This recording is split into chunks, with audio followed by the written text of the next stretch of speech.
Welcome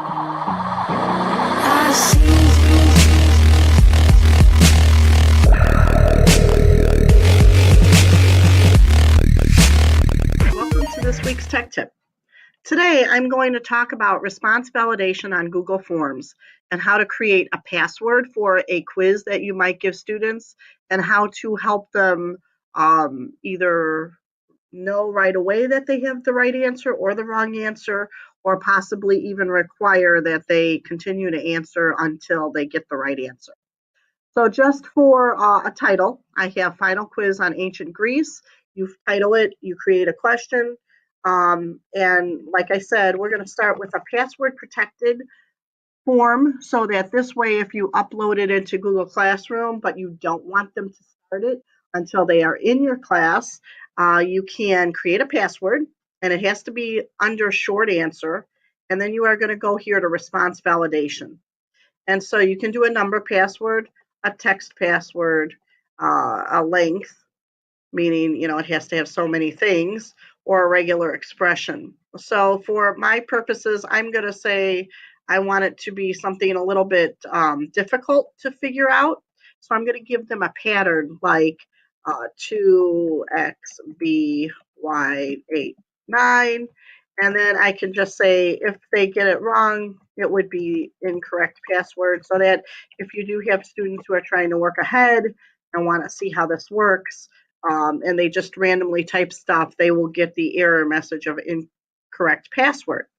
So let's say you do that. That's your section for your password. So you're going to have a second section where you have your questions.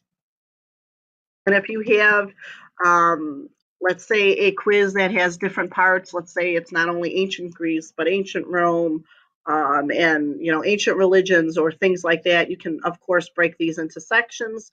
You can write a description, but then for my question here, let's say I'm going to ask, I need to be in short answer if I am going to use the response validation.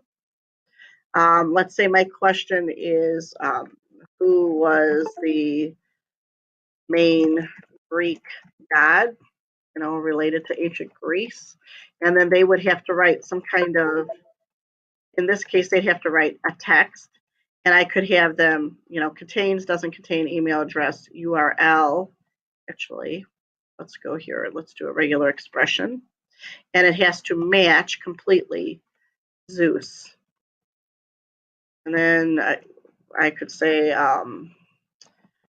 God with thunderbolt. This is their hint in this case.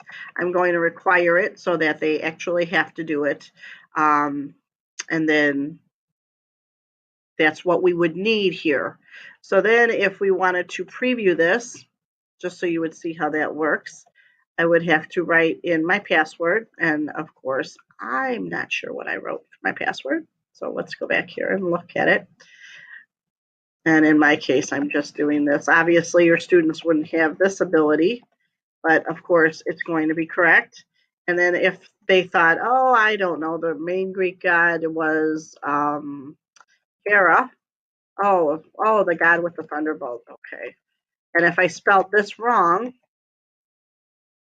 I mean, obviously Google is telling me it's spelled wrong, but also it won't even allow it to be there. But then once it's spelled correctly, there is no error there, and then I can submit. And then that is how it is done. So you can do this with all kinds of quizzes, and this way it saves you time because you can upload the quiz right into Google Classroom, and you don't have to worry about students getting into it until you're ready for them to take it. So please let me know how you use the response validation on Google Forms and give me any feedback. I love to hear some stories about how you use it. And thank you for tuning in to this week's Tech Tip.